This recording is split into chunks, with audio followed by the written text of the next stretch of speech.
মৌতু Kachin কুল্লু নাসিন শারিবু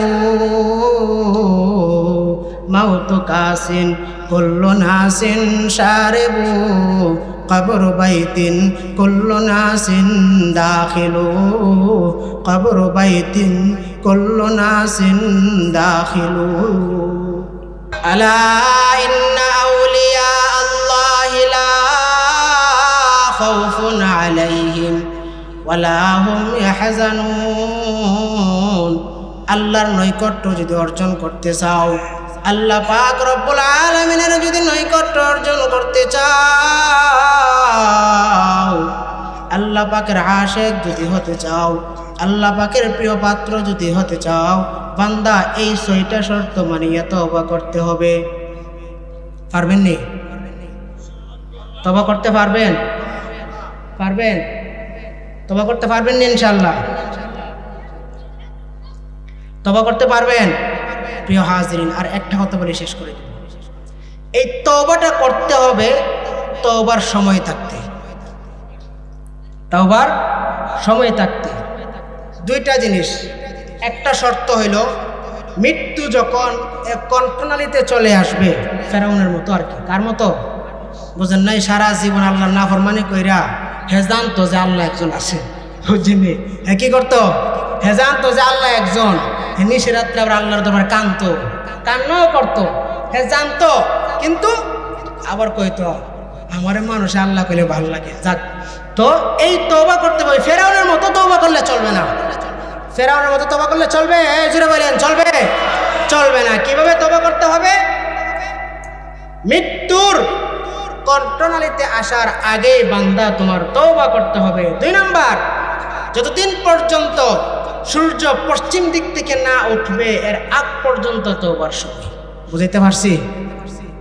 এই 2 সময় তোমার তওবা করা লাগবে। এরপরে যদি তওবা করবার লাগবে আল আন, এখন বুঝছো তুমি? হ্যাঁ, সারা জীবন আকাম কোকাম করে বুঝছি, এখন বুঝছো কেন? আল্লাহ এই তওবার সময় শেষ করে দেবো ইনশাআল্লাহ। এই কন্ট্রোলেতে যখন চলে আসবে তখন বান্দা আল্লাহরা কইবে আনফিকু মিম্মা রাযাকনাকুম মিন ক্বাবলি।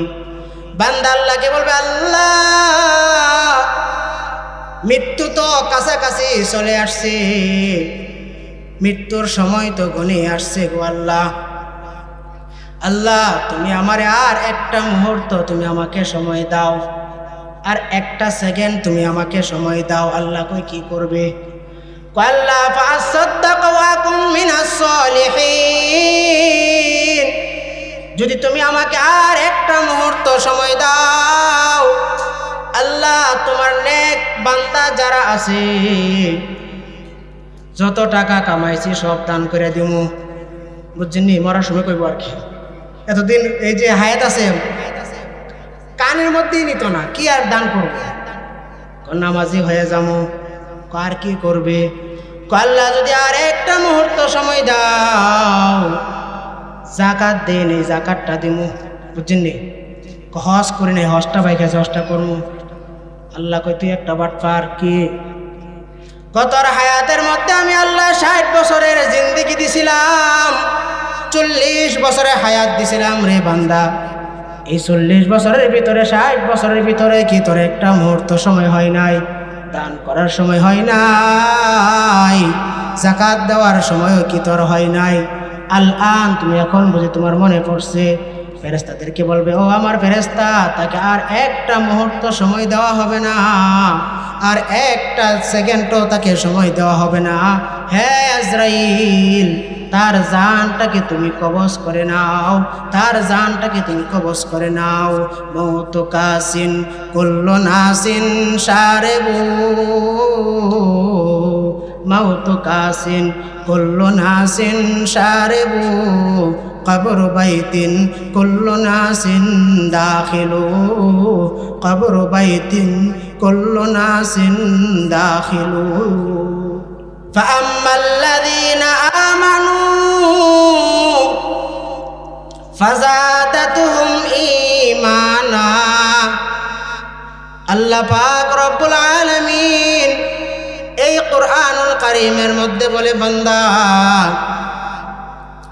দুনিয়ার মধ্যে ব্যবসাকে উন্নত করার জন্য তুমি তোমার সিস্টেম তুমি বেছে নাও।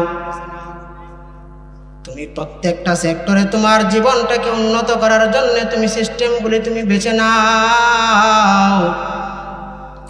কিন্তু বান্দারে, তোমার হায়াতের জিন্দেগি যখন শেষ হয়ে যাবে, যখন তোমার দুইটা চক্ষু বন্ধ হয়ে যাবে, একবার কি তুমি চিন্তা করছো, একটা বার কি তুমি কল্পনা করছো রে বান্দা, আমার চক্ষু যখন বন্ধ হয়ে যাবে, আখিরাতের জিন্দেগির উন্নতিটা আমি করছি কিনা চিন্তা করছো নি? আমার আল্লাহ শিখায় দেয়, ফাআম্মাল্লাযীনা আমানু,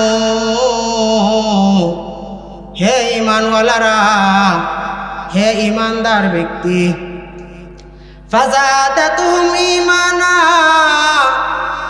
তোমাদের ঈমান বেড়ে যাবে, আমি আল্লাহ তোমাদের ঈমানকে বাড়ায় দিব, ঈমানের পাওয়ার বাড়ায় দিব।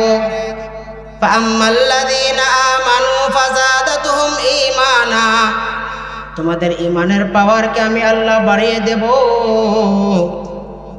কিসের মাধ্যমে ঈমান বাড়বে, কিভাবে ঈমান বাড়বে?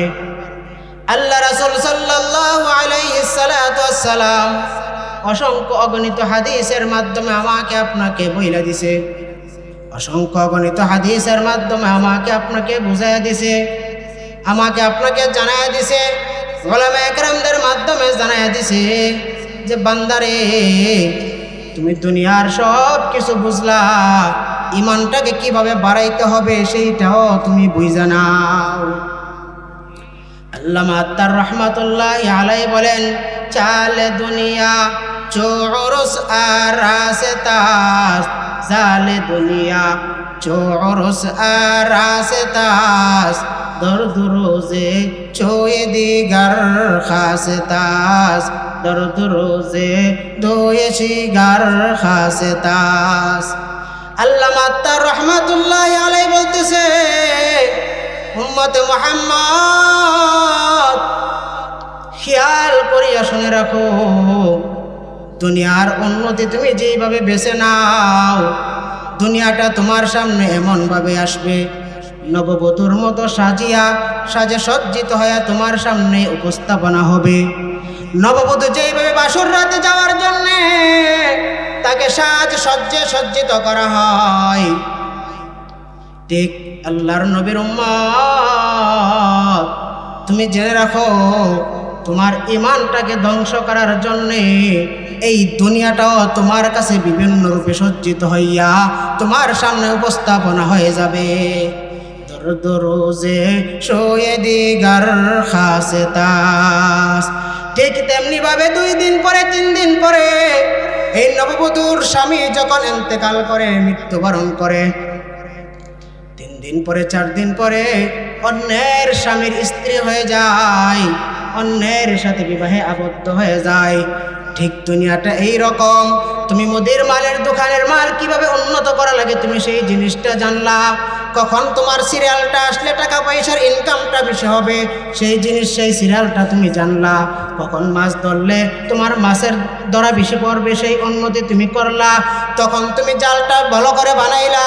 কিন্তু আফসোসের বিষয়, উম্মতে মুহাম্মদ কখনো এই চিন্তাটা করলা না, এই দুনিয়া একবার তোমাকে জালের মতো ঘরে আসবে, একবার তোমার কাছে মুদিমালের দোকানের মতো আসবে, আর একবার তোমার কাছে ওই টলারের মতো আসবে, আয়েশা তোমাকে রূপসজ্জা দিয়া এত লাভ এত লাভ এত বেশি বলিয়া তোমাকে ধোঁকার মধ্যে ফেলাইয়া তোমার ঠিকানা জাহান্নামের মধ্যে নিয়ে যাবে।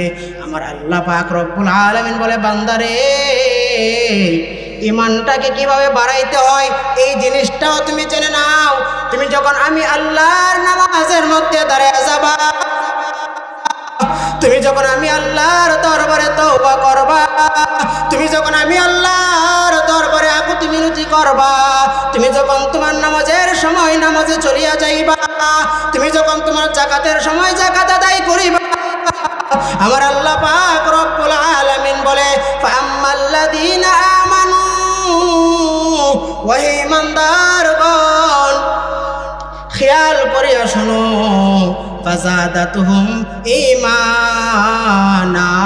কোরআন তেলাওয়াতের মাধ্যমে, জিকির আজকার করার মাধ্যমে, নামাজ রোজা পড়ার মাধ্যমে, পরের হক বাইসা খাওয়ার মাধ্যমে, পরের হক মারা থেকে বিরত থাকার মাধ্যমে যদি তুমি এই আমলগুলি করতে পারো, যদি তুমি এই আমলগুলি করার মাধ্যমে তুমি তোমার জীবনটাকে হেফাজত করিয়া এক আল্লাহর ইবাদত করিয়া ঈমানের সাথে মৃত্যুবরণ করতে পারো, আমার আল্লাহ পাক রব্বুল আলামিন বলেন এই কাজগুলি করার সাথে সাথে ফাযাদাতুহুম ঈমানা, আমি আল্লাহ তোমার ঈমানের পাওয়ার বাড়ায়া দিব। সুবহানাল্লাহ, কে এত আসতে নেই? এখনো অনেকের মুখের জবান খুলে নেই, আমি দেখছি, বুঝছেন? হ্যাঁ, শুনে রাখেন, যারা সুবহানাল্লাহ কন নাই জান্নাতের মধ্যে গাছ একটা কম লাগছে, জানেন নি? হ্যাঁ হ্যাঁ, ওয়াজ করার সময়ও নাই, সময় মাত্র কম, আমার মাত্র 40 মিনিট সময়। যারা সুবহানাল্লাহ কন নাই জান্নাতের মধ্যে গাছ একটা কম হয়েছে, মনে রাখেন। আর শয়তান আপনার কাছাকাছি আইতেছে, যে ওই মনোযোগ দিয়ে শুনতেছে, পরে ধৈর্যা এই খেয়ালটা বিভিন্ন জায়গায় নিয়ে ওয়াজ শোনা থেকে, আমল করা থেকে বিরত রাখতে হবে, বুঝলেন? কিন্তু আমি বলে দিলাম, সুবহানাল্লাহ কইতেই বনি, জোরে সুরে বলেন সুবহানাল্লাহ। এবার শয়তান ফলাইছে। শয়তান কি? শয়তানকে কাছে আসতে কখনো দিবেন না। শয়তানের মহা ওষুধ সুবহানাল্লাহ, আলহামদুলিল্লাহ। যত কইবেন তত দৌড়াইব, যত কইবেন তত দৌড়াইব। প্রিয় হাজিরিন, এতটুকু আলোচনা থেকে কি বুঝলাম? বুঝতে হবে, খেয়াল করেন, যে ঈমান নিয়ে কবরে যাইতে হবে, ঈমানটার পাওয়ার বাড়াইতে হবে, ঠিক না বে ঠিক? পাওয়ার বাড়াইতে হলে কি করতে হবে? আল্লাহর হুকুম আহকাম মানতে হবে। দুনিয়ার পাওয়ার বাড়ানোর জন্য যেই চিন্তা ফিকির আপনাদের ভিতরে আছে, দুনিয়ার আয় উন্নতি, জীবনটাকে সাকসেস করার জন্যে, ছেলের জীবনটাকে সাকসেস করার জন্যে, মেয়ের জীবনটাকে সাকসেস করার জন্যে কত চিন্তা, আর কত আপনার দৌড়, আর কত হাজত, ঠিক না? কত ব্যস্ততা, সবই বুঝি, কিন্তু নামাজ পড়ার সময়টা হইলে চাষ্টল বৈশাখ চা খামো, মাগার মসজিদে যাবো না, ওয়াদা জীবনও যাবো না। কারণ গেলে তো শয়তান নারাজ হয়ে যাবো গা, বুঝুন নাই?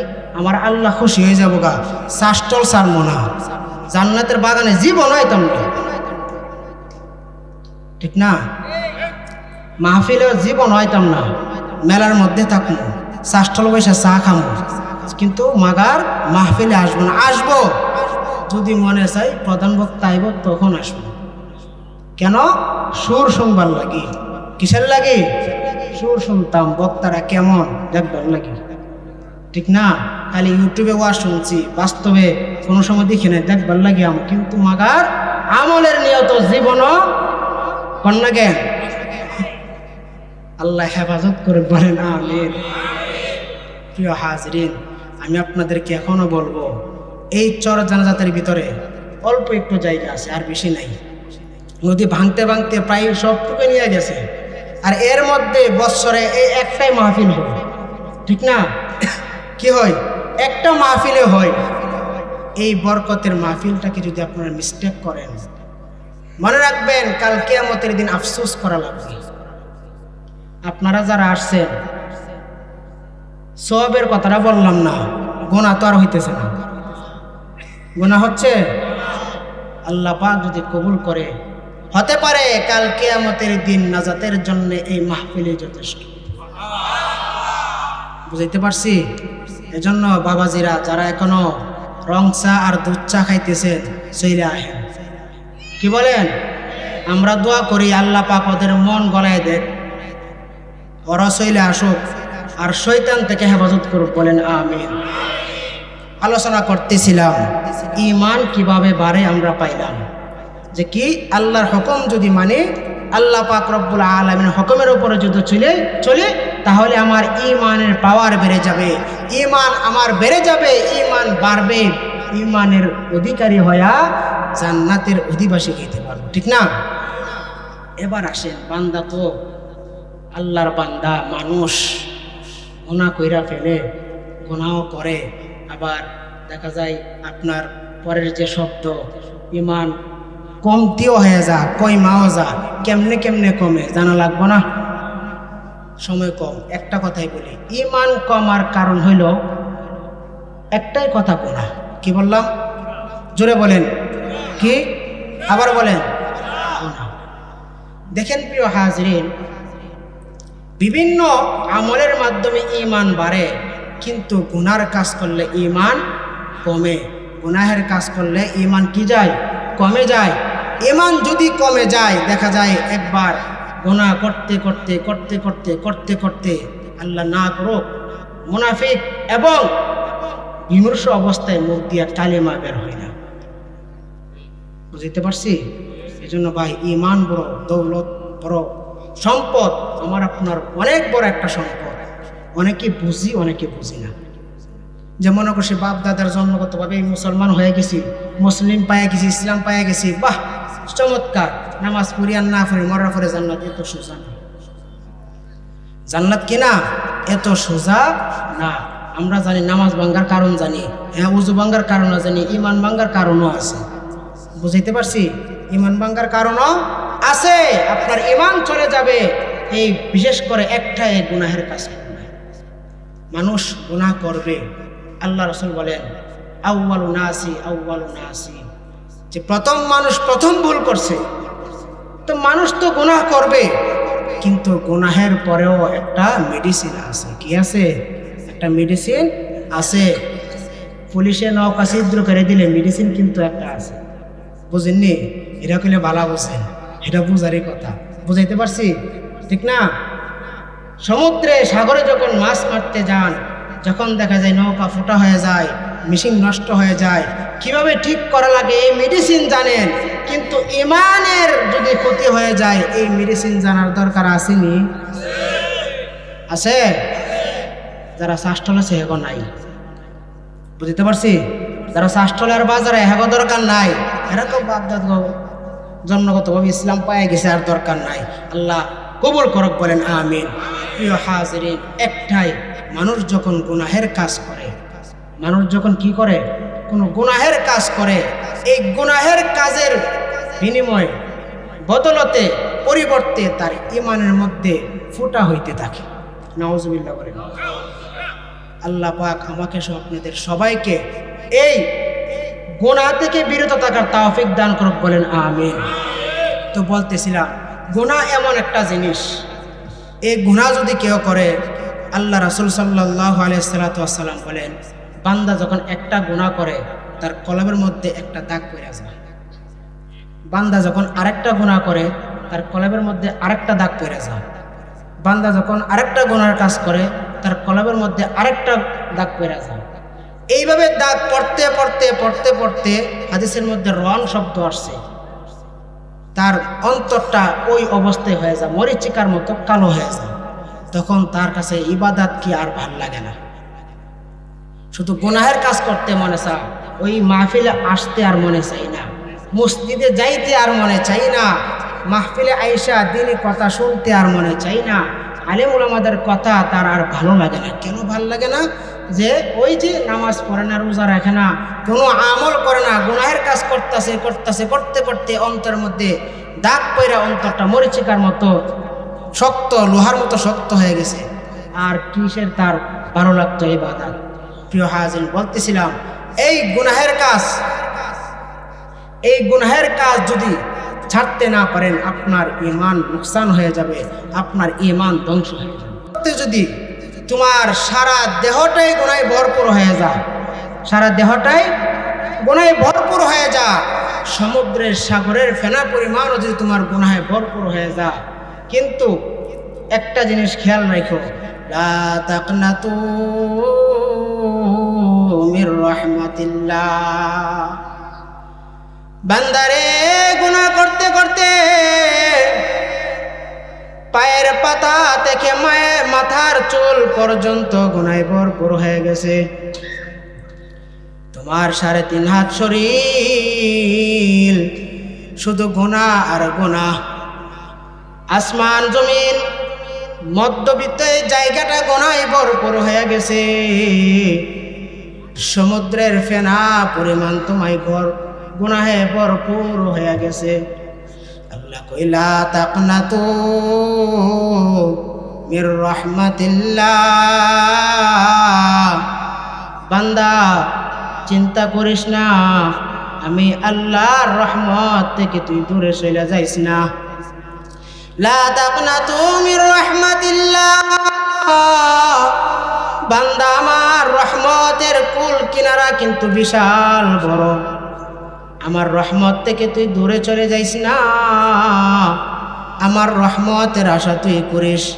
আমি আল্লাহর দরবারে এসে যদি একবার বলস রব্বানা যালামনা আনফুসানা ওয়া ইল্লাম তাগফির লানা ওয়া তারহামনা লানাকুনান্না মিনাল খাসিরিন।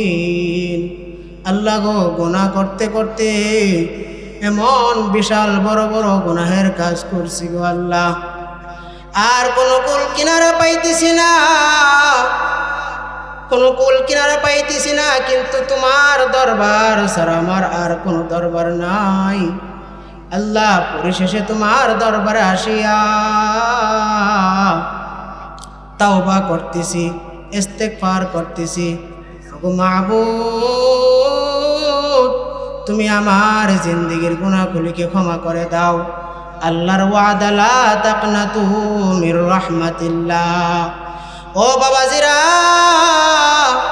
এবার বলেন আল্লাহ পাকের ঘোষণা লা তাকনাতু মির রাহমাতিল্লাহ। আল্লাহর রহমত থেকে নৈরাশ হওয়া যাবে না। 10 বছরের গুনাহ করে ফেলেছি, গুনাহ করতে করতে 40 বছর হয়ে গেছে, গুনাহ করতে করতে 50 বছর হয়ে গেছে, 60 বছর হয়ে গেছে, 70 বছর হয়ে গেছে।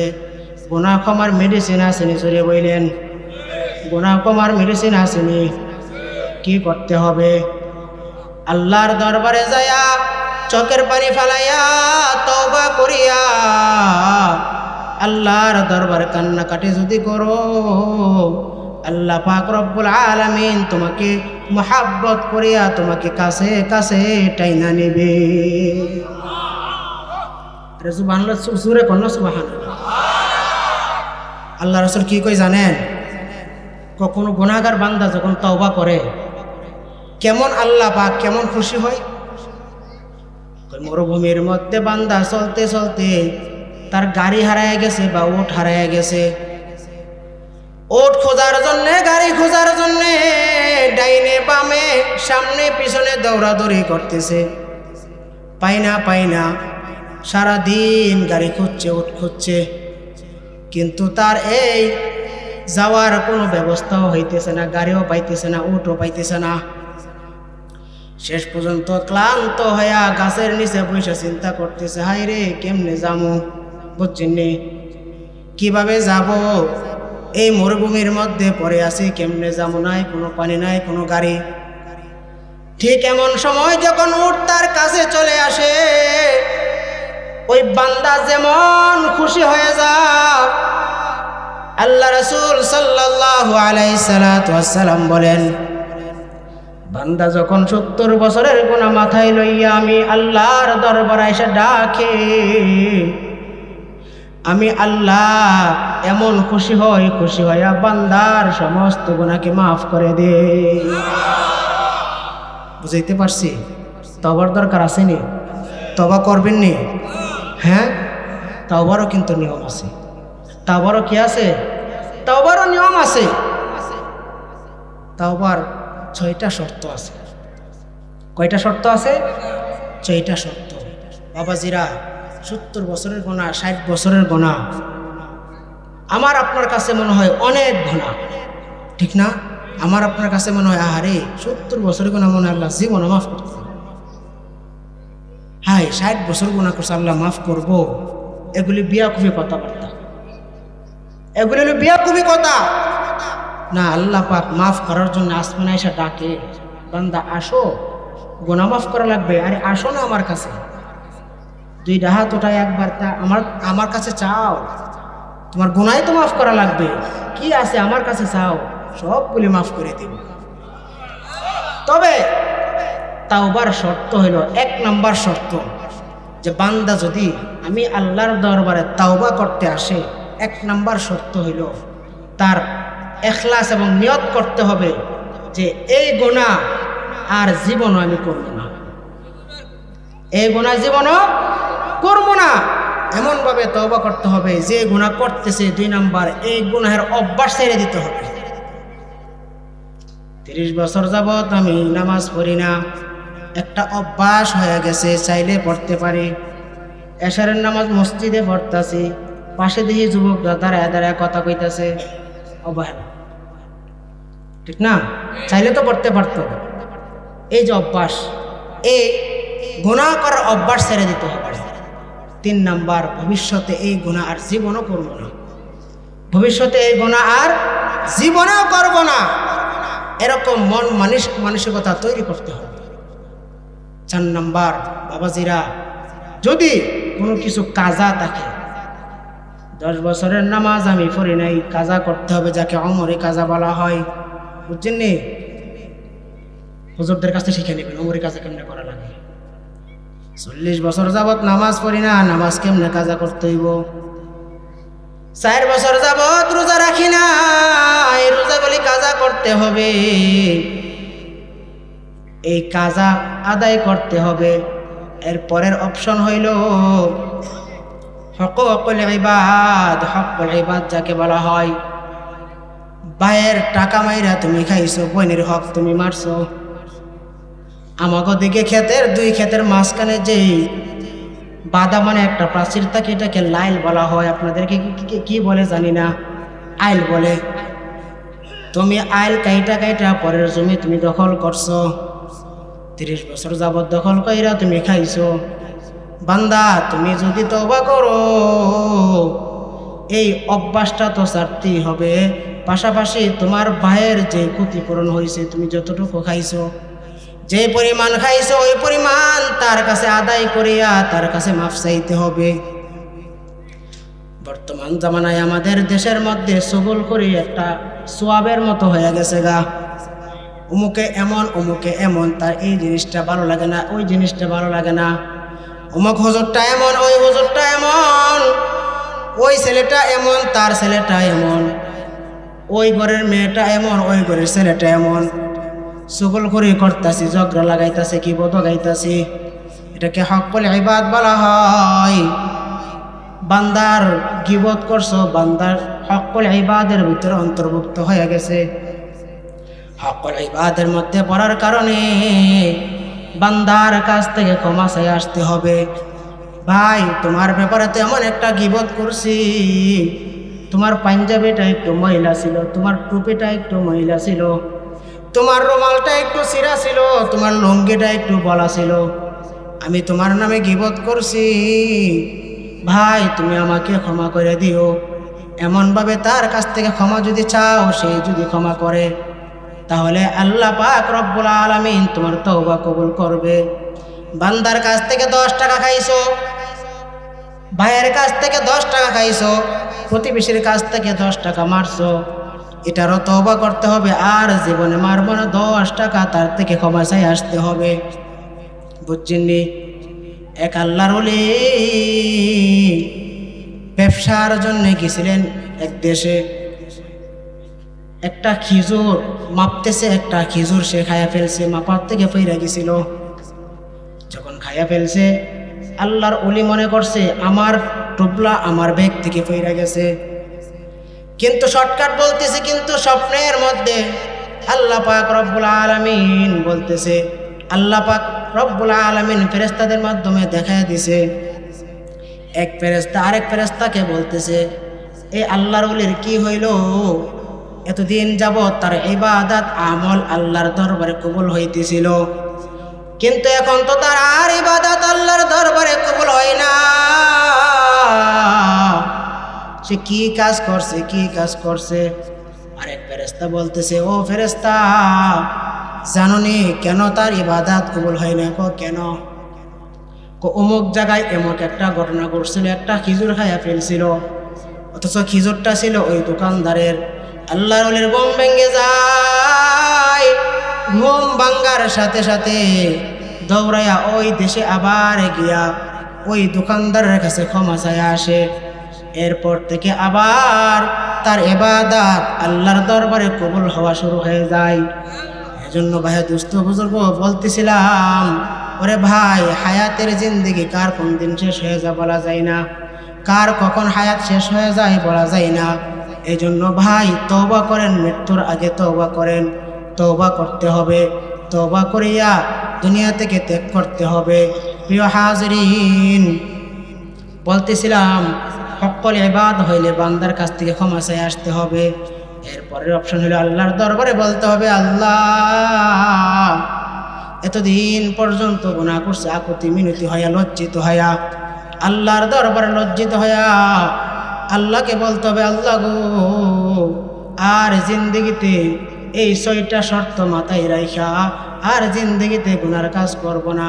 তুমি আমাকে মাফ করে দাও, তুমি আমাকে ক্ষমা করে দাও। যদি করতে পারো, এমনভাবে তওবা যদি তুমি করতে পারো, আমার আল্লাহ পাক রব্বুল আলামিন তোমাকে ওলি আউলিয়া বানায়া দিবে। আলা ইন্না আউলিয়া আল্লাহি লা খাউফুন আলাইহিম ওয়ালা হুম ইয়াহজানুন। আল্লাহর নৈকট্য যদি অর্জন করতে চাও, আল্লাহ পাক রব্বুল আলামিনের যদি নৈকট্য অর্জন করতে চাও, আল্লাহ পাকের আশিক যদি হতে চাও, আল্লাহ পাকের প্রিয় পাত্র যদি হতে চাও, বান্দা এই 6টা শর্ত মানিয়ে তওবা করতে হবে। পারবেন নি? তওবা করতে পারবেন? পারবেন? তওবা করতে পারবেন নি ইনশাআল্লাহ? তওবা করতে পারবেন? প্রিয় হাজরিন, আর একটা কথা বলে শেষ করে দেব। এই তওবাটা করতে হবে তওবার সময় থাকতে। তওবার সময় থাকতে 2টা জিনিস। একটা শর্ত হইল মৃত্যু যখন কণ্ঠনালীতে চলে আসবে, ফেরাউনের মতো আর কি। কার মতো? বুঝেন নাই? সারা জীবন আল্লাহর নাফরমানি কইরা হে জানতো যে আল্লাহ একজন আছে, বুঝিনি? কি করতো? হে জানতো যে আল্লাহ একজন, হে নিশিরাত্রে আবার আল্লাহর দরবারে কান্নাও করতো। হে জানতো, কিন্তু আবার কইতো আমারে মানুষ আল্লাহ কইলে ভালো লাগে। যাক, তো এই তওবা করতে হবে। ফেরাউনের মতো তওবা করলে চলবে না। ফেরাউনের মতো তওবা করলে চলবে? জোরে বলেন, চলবে? চলবে না। কিভাবে তওবা করতে হবে? মৃত্যুর কণ্ঠনালীতে আসার আগে বান্দা তোমার তওবা করতে হবে। 2 নাম্বার, যতদিন পর্যন্ত সূর্য পশ্চিম দিক থেকে না উঠবে এর আগ পর্যন্ত তওবার সময়। বুঝাইতে পারছি? এই 2 সময় তোমার তওবা করা লাগবে। এরপরে যদি তওবা করবার লাগবে আন, এখন বুঝছো তুমি? হ্যাঁ, সারা জীবন আকাম কোকাম করে বুঝছি, এখন বুঝছো কেন? আল্লাহ এই তওবার সময় শেষ করে দেবো ইনশাআল্লাহ। এই কন্ট্রোলেতে যখন চলে আসবে তখন বান্দা আল্লাহরা কইব, আনফিকু মিম্মা রাযাকনাকুম মিন ক্বাবলি। বান্দা আল্লাহকে বলবে, আল্লাহ মৃত্যু তো কাছাকাছি চলে আসছে, মৃত্যুর সময় তো ঘনিয়ে আসছে গো আল্লাহ।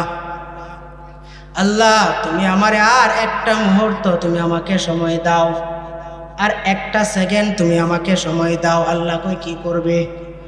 আল্লাহ ফাসাদদাকা ওয়া কুম মিনাস সলিহিন। যদি তুমি আমাকে আর একটা মুহূর্ত সময় দাও, আল্লাহ তোমার নেক বান্দা যারা আছে যত টাকা কামাইছি সব দান করে দিমু। বুঝছেননি? মরার সময় কইব আর কি। এতদিন এই যে হায়াত আছে কানের মধ্যেই নিত না, কি আর দান করবে? নামাজি হয়ে যাবো, আর কি করবে? আল্লাহ যদি আর একটা মুহূর্ত সময় দাও, জাকাত দেন, এই জাকাতটা দিমু। বুঝছেননি? হজ করি নাই, হজটা ভাই গেছে, হজটা করবো। আল্লাহ কই তুই একটা বাটপার। কি? কতর হায়াতের মধ্যে আমি আল্লাহ 60 বছরের জিন্দেগি দিছিলাম, 40 বছরের হায়াত দিছিলাম রে বান্দা। এই 40 বছরের ভিতরে 60 বছরের ভিতরে কি তোর একটা মুহূর্ত সময় হয় নাই? দান করার সময় হয় নাই? যাকাত দেওয়ার সময়ও কি তোর হয় নাই? আল-আন তুমি এখন বুঝি তোমার মনে পড়ছে? ফেরেশতাদেরকে বলবে, ও আমার ফেরেশতা, তাকে আর একটা মুহূর্ত সময় দেওয়া হবে না, আর একটা সেকেন্ডও তাকে সময় দেওয়া হবে না।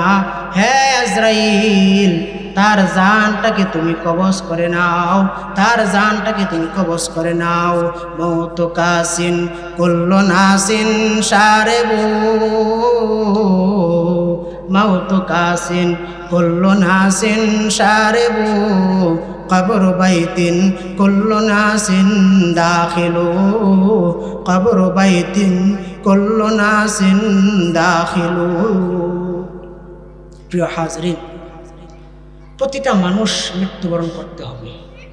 প্রতিটা মানুষ এই দুনিয়ার মায়া ত্যাগ করে 3.5 হাত মাটির নিচে যেতে হবে। অন্তরের কান দিয়া শুনেন, এই কান দিয়া শুনবেন, ওই কান দিয়ে ফেলাই দিবেন, এইটা শোনার কোনো লাভ হবে না। খেয়াল করে শুনুন, প্রত্যেকটা মানুষ যাইতেই হবে, আজ হোক কাল হোক যেতে হবে।